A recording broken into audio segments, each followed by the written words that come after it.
जय श्री राधे कृष्ण साथियों, मेरे प्यारे भक्तों, आज फिर उपस्थित हूँ एक बहुत ही ज्ञानवर्धक और नई वीडियो के साथ। आप इस वीडियो को पूरी और अंत तक देखोगे या सुनोगे तो आपके जीवन में सकारात्मकता के साथ साथ एक बहुत ही बड़ा बदलाव होगा। जय श्री कृष्ण। मेरे प्यारे भक्तों, हमारे जीवन में माँ का स्थान कितना ऊंचा है और माँ के प्रति हमारा कर्तव्य क्या है, ये बताते हुए संत श्री प्रेमानंद जी महाराज कहते हैं, कोई भी सबसे पहली जगत में पूजनीय और श्रेष्ठ गुरु मां है।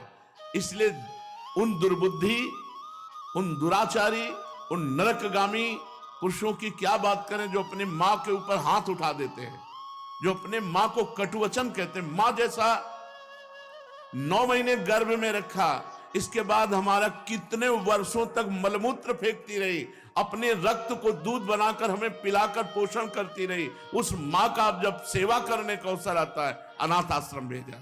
हम माना तो 10 लाख रुपया, 100 लाख रुपया जमा कर देगा अनाथ आश्रम में, उनकी खूब सेवा होगी। लेकिन प्यार, अपना पुत्र अगर 2 रोटी लेकर के आए, मुस्कुरा करके मां कैसी हो, इससे बढ़ करके रुपया पैसा और सुविधा नहीं होती।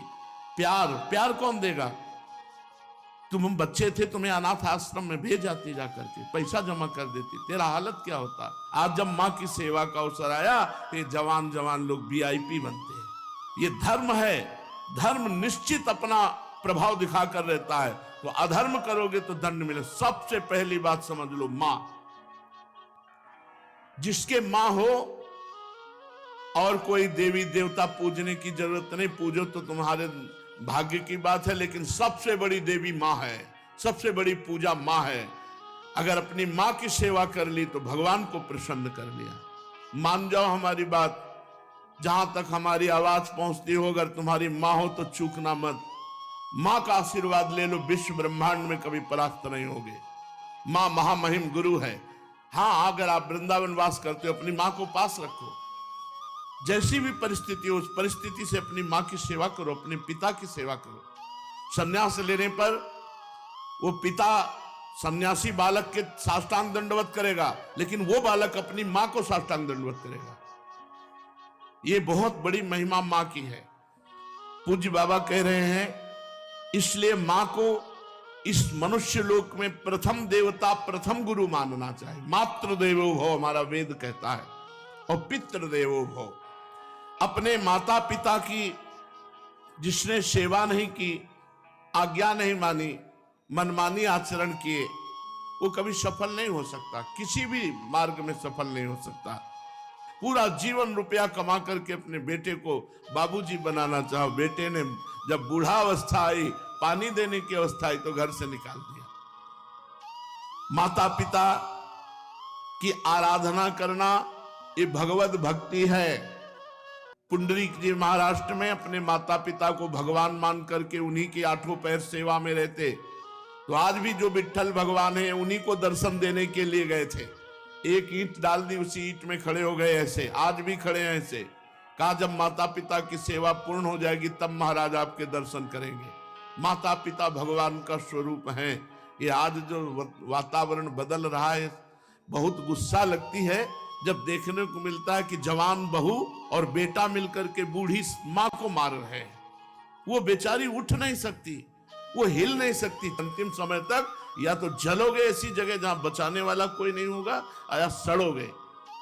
ऐसे अधर्म करने वाले को कभी कभी और हम कहते हैं, उस मां से पूछ लो जिसको तुमने मारा है, उसी मां से पूछ लो कि बोलो इसको क्या दंड दें, तो यही कहेगी कि कभी मत दंड देना।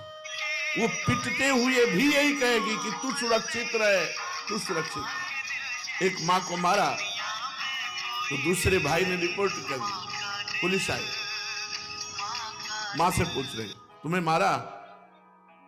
नहीं, मारा नहीं, बातचीत हो रही थी, ऐसे धक्का लग गया। धक्का दिया?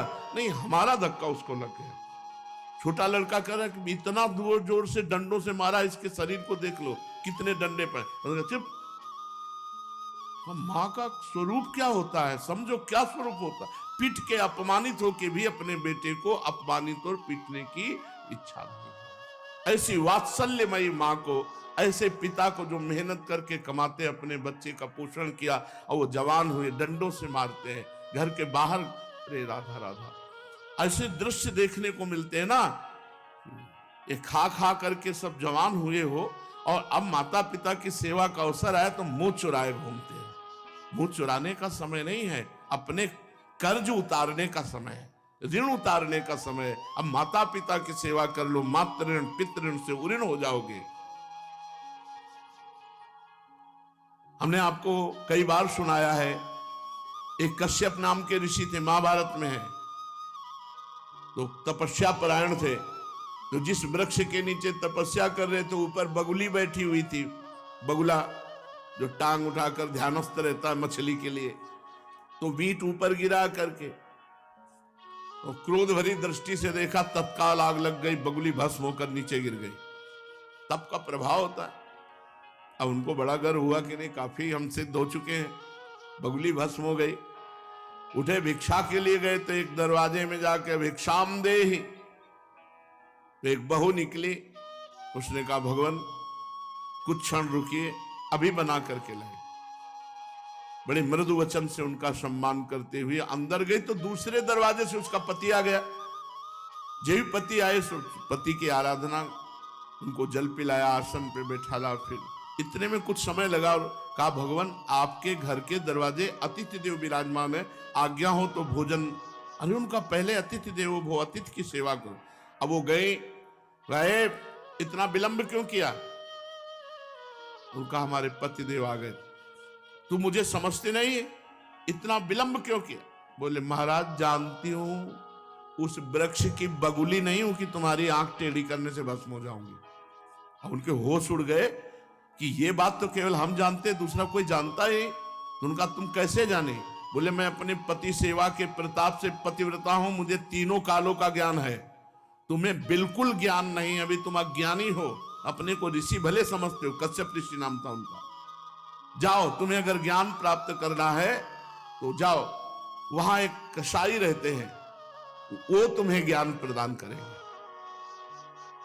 अब कोई संशय नहीं था, क्योंकि अलौकिक बात उनको पता है पातिव्रत धर्म से। वहां गए, जिस कसाई का परिचय बचाया था तो मांस बेच रहा था। कोई कहता 2 किलो तो 2 किलो, 1 किलो तो 1, और ऊंट चल रहे थे। तो कहा, कैसी गंदी जगह भेज दिया। चलने लगे तो कहा, कश्यप ऋषि। पहला आश्चर्य हुआ कि ये तो नाम बता रहा है हमारा, हमने तो अभी कुछ बात भी नहीं की, वो अमुक गांव की पतिव्रता ने भेजा है। अब और आश्चर्य हुआ। कहा, हाँ। बोले, बस खड़े रहो, मैं अपना व्यापार कर लूं, बस अभी आपके साथ चलता हूं। खड़े रहे, थोड़ी देर में वो बेच दुकान बंद करके कहा, तो उनका पहले ये बताओ, इतना निंदनीय कार्य करते हो तुम? तो उनका, मेरा जन्म हुआ है इसी कुल में, मैं हिंसा नहीं करता, मैं मांस लाता हूं और बेचता हूं और अपने परिवार का पोषण करता हूं, क्योंकि मैं ऐसे कुल में जन्मा हूं। तो उनका, तुमको ये कैसे पता चल गया मेरा कश्यप नाम है? बोले, आपका नहीं, आपके बाप का, आपके पुरखों तक का हमको पता है। और ये कैसे पता चला कि वो बहू ने आपको कहा है ऐसा? बोले, मुझे तीनों काल का ज्ञान है, भूत भविष्य वर्तमान।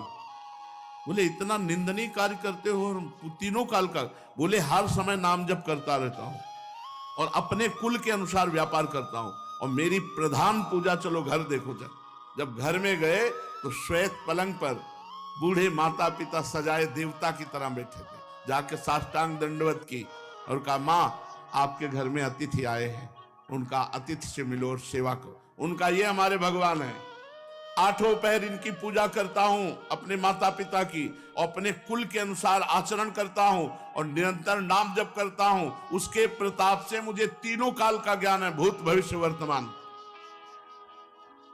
तुम अपनी माता पिता को छोड़ करके तपस्या के लिए निकले हो, और वो भी अंधे हैं तुम्हारे माता पिता, जो स्वयं पानी नहीं ले सकते। तुम्हें कभी न परम पद मिलेगा, न स्वर्ग मिलेगा, नरक मिलेगा तुम्हें।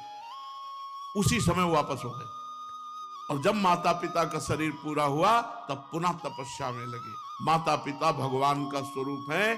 स्वयं प्रात काल उठी कै रघुनाथा, मातु पिता गुरु ना वही माथा। अपने माता, अपने पिता, अपने गुरुदेव के चरणों में स्वयं राम जी महाराज मस्तक रखते थे। प्रातः काल उठ करके सबसे पहले अपने माता पिता की जो आज्ञा का उल्लंघन करते हैं उन्हें कभी सदगति प्राप्त नहीं होती। अब ध्यान से सुनो, यदि माता पिता भगवान का नाम जब भगवान की भक्ति का विरोध करने वाले हो तो उनकी नहीं बात माननी चाहिए। यदि माता पिता भगवान की भक्ति का विरोध करने वाले हो तो नहीं माननी चाहिए। यदि माता पिता गंदी आज्ञा करे तो नहीं देना चाहिए। रोटी दाल खाओ, नहीं चाहे उपवास करके मर जाओ, तुम्हें मुर्गा बकरी नहीं देंगे आके, तुम्हें शराब नहीं पिलाएंगे आके। एक तरफ भक्ति का वर्णन किया, अब ये वर्णन किया उनके दुष्परिणाम। और अगर माता पिता गलत आज्ञा करते हैं तो नहीं, पानी पी के रहो, ऐसे रहो, शराब तुम्हें नहीं देंगे, मांस तुम्हें नहीं देंगे। क्यों गलत आदत बनाई? जो धर्म विरुद्ध है वो हम तुम्हें लाके नहीं दे सकते। यदि माता पिता भक्ति विरोधी हो तो उनकी बात नहीं माननी चाहिए। सेवा करने की बात नहीं कह रहे, सेवा करो, बात मत मानो। यदि भक्ति विरोधी है तो बात मत मानो। यदि वो भक्ति विरोधी आदेश करते हैं, मांस भक्षण, मदिरा पान या कोई गलत आचरण का, बिल्कुल आदेश मत मानो, बिल्कुल अमंगल नहीं होगा। तजो पिता प्रहलाद विभीषण बंधु भरत महतारी, गुरुबल तजो कंत ब्रज बनितन भेमुद मंगलकारी। जाके प्रिय न राम अभय देही, तजिए ताहि कोटि बैरीशम, यद्यपि परम सनेही। दूसरे का धन चोरी से, बेईमानी से, घूस से, छल कपट से कभी नहीं लेना चाहिए। नहीं, वो तुम्हारे परिवार की बुद्धि भ्रष्ट करके नष्ट कर देगा। इस बात को बैठा लो, वो एक ही बार वाला सब पूरा नष्ट कर देगा। तुम्हारे घर के बच्चों की बुद्धि भ्रष्ट, पत्नी की बुद्धि भ्रष्ट और तुम्हारी बुद्धि भ्रष्ट। रोगे बाद में बैठ के। कितने ऐसे उदाहरण हैं। एक बहुत बड़े ऑफिसर पद में थे, फार्म हाउस और क्या क्या, अकेला लड़का, नक्शा था, कई गाड़ियां, सब। अब लड़का धीरे धीरे डिप्रेशन पहुंचा, अपने हाथ से अपना गला उड़ा दिया। अब बैठे पूरी जिंदगी भर रो, क्योंकि अब बुढ़ापा हो गया है, तो अब ये तो हो नहीं सकती कि संतान उत्पन्न हो जाए। अब केवल सोचो कि तुमने क्या क्या किया। अब जीवन भर वही फार्म हाउस और महल और गाड़ियां देख देख के रो कि इनका अधिकारी कोई नहीं है। धर्म से चलो, साइकिल से चलोगे तो भी उन्नति को प्राप्त होगे, आनंदित रहोगे। मान लो हमारी बात। अधर्म का पैसा दूसरे को, निर्दोष को दंड दिया और दोषी को मुक्त कर दिया रुपए के बल से, तो वो सरकारी, आखिरी सरकार जहां किसी की घूस नहीं चलती, वो जब न्याय करेगा तो ऐसी जगह फंसोगे, पूछो मत। एक बड़ा बलवान ऊपर चढ़ा छत पे, और बहुत बड़ा सरोवर था, और जहां उसको कूदना था वहीं नीचे छत बनी हुई थी सीमेंट की, ऊपर पानी था। अब उसको समझा कि पानी ऊपर से कूदा, ऐसे ककड़ी की तरह फट गया। यह है ऊपर वाले का न्याय। किसी और को फाड़ने की जरूरत नहीं पड़ेगी। बुरी दशा आने के पहले बुद्धि बदली जाती है, वहीं गिरोगे, ऐसी जगह फिसलोगे, ऐसी जगह फंसोगे जहां निकलने के चांस नहीं रहेंगे। अवश्य में भोक्तव्यम कृतम कर्म शुभाशुभम। धन दिमाग में भरे हुए हो, अगर धर्म से धन कमाओगे तो माना कि आप बहुत गरीबी से चल सकते हो, लेकिन आपके पुत्र, आपका परिवार सुसज्जित तेजोमय होगा। और अधर्म कमाओगे तो यही सब बाधाएं ऐसी आएंगी जो जिंदगी भर केवल सड़ते रहोगे। दिमाग तुम्हारा सड़ा हुआ होगा, कोई उत्तम विचार, कोई आनंद, कोई चिंता शोक का नाश करने वाला विवेक आपको प्राप्त नहीं होगा। इसलिए अधर्म का धन, निर्दोष को दंड, दोषी को छोड़ देना। इसीलिए बहुत बच के अपने जीवन को चलाओ। केवल धन ही और जीना ही काफी नहीं है, मरना भी है आगे, और मर के फिर जाना है दरबार में सरकार की, और उसका हिसाब होना है। यही केवल हिसाब नहीं होता है, यहां तो नॉर्मल हिसाब है। एक एक सेकंड का हिसाब सेकंड के कम हिस्से में हो जाएगा। चित्रगुप्त तुम्हारे मन में बैठे हैं। ये चित्रगुप्त वो है जो तुम्हारे मन रूपी सीसी कैमरे में पूरे अनेक जन्मों की सीन सहित सब बातें भरी है। उसी को तो नाम जप मंत्र जप से डिलीट कर आ जाता है। जब नाम जप मंत्र जप करते तो सामने छा जाता है। इसलिए भाई अधर्म के धन से बचो, क्योंकि ये बुद्धि भ्रष्ट कर देता, परिवार को नष्ट कर देता है। ये बात अपने दिमाग में बैठा लो। अधर्म से दूसरों का धन लेने वालों, छल कपट करने वालों, ये बात को समझ लो। चाहे जिस पद प्रतिष्ठा पे हो, वो धन तुम्हारे लिए नाश का कारण बनेगा। मान लो, ये बात मान लो, प्रार्थना मान लो, नहीं आगे परिणाम देख लेना। कोई नहीं देख रहा, लेकिन तुम तो देख रहे हो। तुम देख रहे हो, कोई गवाही नहीं, लेकिन तुम गवाही हो। यहां जैसे वो जो जिससे गुप्त बात पूछनी होती, उसको वो दबावा दे करके वो मशीन में डाला जाता है कि वो वही बोलेगा जो सत्य है। नहीं, वो हमें ये नारकोटिक, हाँ जो भी ऐसे, वहां नारकोटिक की जरूरत नहीं है। वहां बोलोगे ही सत्य, और तुम्हें बोलने का अवसर ही नहीं मिलेगा। केवल यस यस, एक सेकंड के हिसाब में अनंत जन्मों का हिसाब करने की सामर्थ्य रहती। तुम्हारे सामने सील चल रहे, तुम स्वीकृति देते चले जा रहे हो। बस ये चल सुअर बन, गधा बन, अब गए सुअरी की कोख में, अब भोगो। अवश्य में भोक्तव्यम कृतम कर्म शुभाशुभम। भाई सावधान, ये कर्म भूमि है। जो कर्म करोगे तुम्हें भोगना। हम खुल के इसलिए कहते हैं कि तुम्हारे दिमाग में पहुंच जाए, तुम्हारे दिमाग में समझ में आ जाए। और ये मत सोचना कि दान दे देंगे तो हम पवित्र हो जाएंगे। डबल पाप लगेगा। अगर भजन करने वालों को अधर्म का धन दान किया तो उनकी बुद्धि भ्रष्ट हुई, उनका भजन मारा गया और नरक जाओगे। अधर्म से कभी भी धर्म की पूर्ति हो ही नहीं सकती। फिर बिल्कुल पक्की बात समझ लेना। ये मत सोचना कि बेईमानी करके हराम के जितने मनावे कमाओ, उसके बाद थोड़े बाबा जी को दे दिए तो हम चक्का आनंद लेंगे। बाबा जी को अगर आप दोगे तो उनकी भी बुद्धि भजन से विपरीत जाएगी, उसका भी पाप तुमको लगेगा। इसलिए वो राधा बाबा कहते थे कि ईमानदारी का पैसा यहाँ देना हमें। जैसे कभी किसी को कोई भागवत सुना को तो बोले हम तुम्हें दक्षिणा देना चाहते, तो एक घास काटने वाला है, बोले बाबा पक्की ईमानदारी का, हम रोज घास काटते हैं, उसी का मिलता है, लो बाबा बोले लाओ। एक संत को देखा जो पैर का रिक्शा जब चलते थे तो उसी ऐसे खड़े हो जाते, ला रे, बोले बाबा हम गरीब आदमी, बोले ला, तू 50 पैसा दे देता या 1 रुपया, वही बस ले। कि वो पसीना चुआ रहा है, मेहनत कर रहा है, वो 50 पैसा 1 रुपया दे। आजकल प्रायः लोग शॉर्टकट से धनी बनना चाहते हैं। कितनी जन आत्महत्या कर रहे हैं। मोबाइल में वो एडवर्टाइज भी आती है।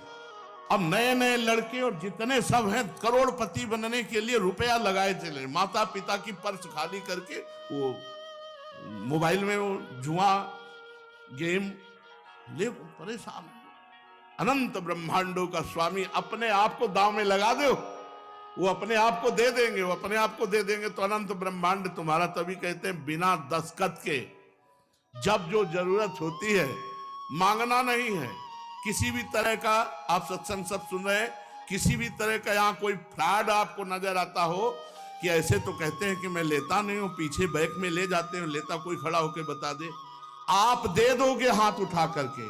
ऐसे किए तो भिक्षुक हैं, बाबा जी हैं। ये बिजली का बिल हमारे घर में बिजली नहीं पैदा होती, इसकी भी फीस लगती है। इसका अगर आप दे देते हो तो आराम से बैठे हो, चल रहा है। और जब कट जाएगा तो दीपक जला के सत्संग करेंगे, माइक हटा के करेंगे। आ जाता है तो दाल रोटी हो जाती है, ज्यादा आ जाता है तो सब्जी भी बन जाती है। आ गया तो जो जैसी व्यवस्था भगवान कर दिए उससे कोई ये नहीं कह सकता कि मेरे से मांगा गया। और भगवान की कृपा से सब कुछ चल रहा है।